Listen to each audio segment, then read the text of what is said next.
Are you here to do two things? Kick some ass and chew bubblegum?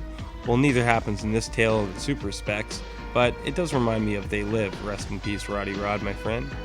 Anyways, Toad sits by the fire and tells his tale. Kristen has been saying the stories have been a little bit boring lately. Kind of agree, except for the last one. So let's hear what Toad, has to tell in front of the fire tonight. So, Tale of the Super Specs. This plays off of an old, well, it's kind of a newer thing. Reminds me a bit of They Live as well.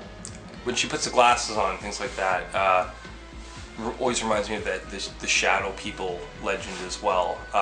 They don't make that connection. It's a different sort of story. But the Shadow People, you've probably heard this on the internet.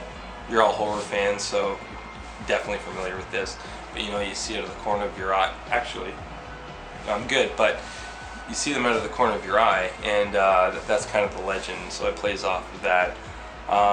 But you know what? Let's take a look at the story first. So the kids go into this magic store. They pick up some gifts for something to do. Kid stuff, right? Well, the girl, whatever her name is, anyways, she picks up these glasses. The other kids get some dust. Not important at the time, but it comes into play later.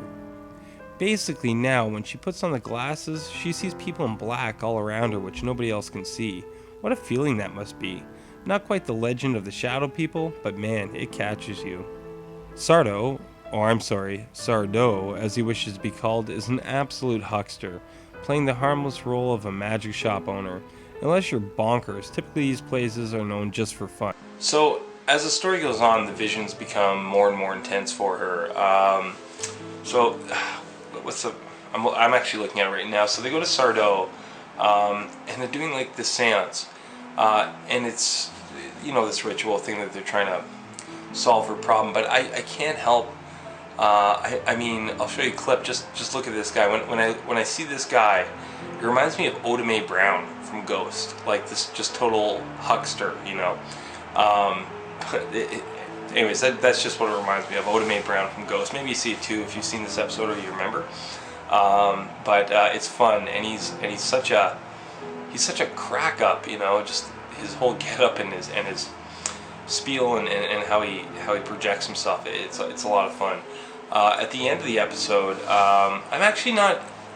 If you get a hold of season 1, I don't want to spoil it for you because there's one really freaky part, and I'm not sure if I show this or not. But I'll tell you about when the people in black show up from. I am going to ruin this for you, but they show up from another dimension, and as they're walking, it reminds me of the movie Tommyknockers from the Stephen King novel, the adaptation. I'm not sure if that was just for TV or it was an actual movie, but I remember watching the Tommyknockers. And if you recall, do you remember when they were all walking up the road, and in the back there was that mystical fog, and you couldn't really see people, and they're coming up the road? That is kind of what it reminded me of. And then at the end, there's just this wow, what the hell is this? Or heck, I'm sorry, I'm trying to keep this so kids can watch too. But this head comes out like Superman's father, and it's freaky. So that's what it reminds me of. The motives of the people in black, well, watch the episode sometime because it's kind of clever. Keep the corner of your eyes peeled this Halloween. You may not need the glasses to see the spooks that you're watching for in this movie. What a spooky ending to this. Okay, well anyways, the marathon continues. Stay tuned.